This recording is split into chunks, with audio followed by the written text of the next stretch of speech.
parts of Britain's transport network. Officials were out warning passengers to make sure they wore a mask because today it became mandatory to do so, thanks to the latest COVID variant. Well, on my journey to work on Tuesday, there was definitely more mask wearing, but there were many folk too without face coverings. Are we seeing less COVID compliance as lockdown fatigue kicks in? The polling suggests there is still a broad willingness to do as we're told, but will that goodwill last indefinitely? Is it inexhaustible? And actually, this is more about more than just compliance, isn't it? Lockdown has definitely, it seems to many, radicalised a swathe of people who never before perhaps considered themselves to be disgruntled with the relationship between state and citizen. Let's turn to Dr. Audrey Tang, author and psychologist. Audrey, thanks so much for your time today. Do appreciate it. Thank you for having me, Connie.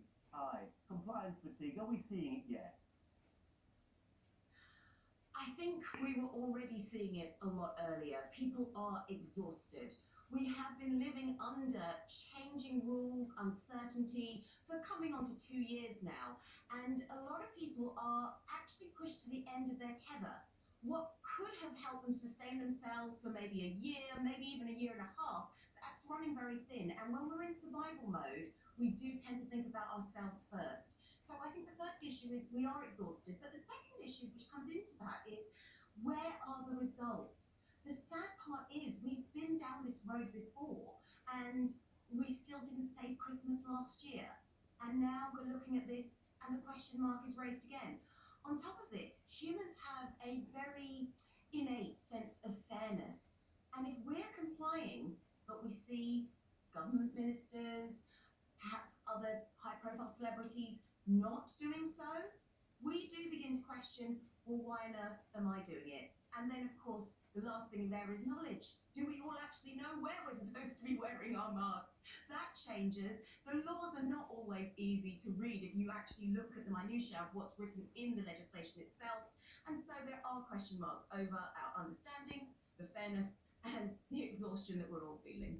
On the fairness point, Audrey, when we had Freedom Day in June, July, whenever it was an age ago now, we didn't think at the time, did we, that it was provisional? I mean, I suppose we were told, weren't we? It was conditional on what was happening with the virus, but it felt, there was an air of finality about the thing. It felt definitive. It felt like we paid our dues, we served our penance, and now we were free. And it turns out not to be like that at all. I think we were hopeful. I know that every comment that I made in the media, it was very much about it being provisional and that we had to always have a plan B. That's very important. But at the same time, goodwill does run out. We don't have the same spirit as we did right at the very beginning of the pandemic because we've seen it. We can't say this is unprecedented anymore. And also we have become quite upset perhaps with people at least seeing to break the rules, and that seems a little bit unfair when the rest of us are following them. Another thing I would add is, like yourself, I was on the train. This was when the tweet came out from the government to say that masks were going to be mandatory, and actually every single person on that packed train wore a mask, and we don't get much thanks for things like that. And I know it's very boring to thank all the people who are following the rules, and much more exciting to look at all the rule breakers, but at the same time it doesn't go amiss if we do have a little bit of gratitude. Yeah, I think the worry is from some people, and certainly the worry I've got, Audrey, is that it creates a supine populace. That it's fine, what you describe as compliance and public spiritedness, to one person it's that, to somebody else it is about actually bending over to every whim and diktat of the state. Only if there's no evidence that these things work and these measures are effective, we are aware of that, and that's something that has to be kept in mind. When it comes to our motivation, it's calculated very crudely on a basis of the efficacy of a measure that's been put in, plus the value that we get out of it, less the cost that we have to expend. And that can be the same for weight loss, it can be the same for changing any habit to a positive one. So what we do need to see are the results. If we can track wearing the masks and this is what happens and we can actually get told that sort of information, that can be very helpful. Maybe making it very easy for us to wear masks, perhaps even giving out masks, something like that. The value of it, that way we can can actually also benefit, and reducing the cost to us. Now, admittedly, with wearing a mask, to me, that's not that difficult, but I do understand how it can be very difficult to read lips. It can be very difficult for teachers when they're working with young people as well, and it can be quite scary when people are masked as well. The amount of stalking has left because people are able to hide behind their masks. Just to flip this around a little bit, I was having a pop last night at Professor Susan Mickey, who's a psychologist and on stage advising the government.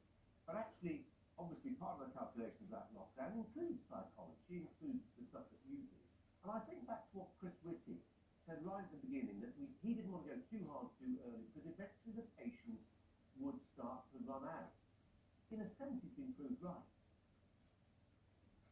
Yes, and also if you look at the guidance from the WHO about managing pandemic fatigue, that was something that they had suggested themselves. And what they were talking about was bringing in community leaders, bringing in different messages, giving people a little bit of choice on the way things are and how we manage the progression through the pandemic.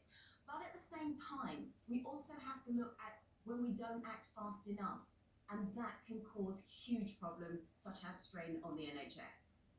What do you say? Really appreciate the time. Some interesting talk there. Thanks a lot. Talk about fuel. You filled up your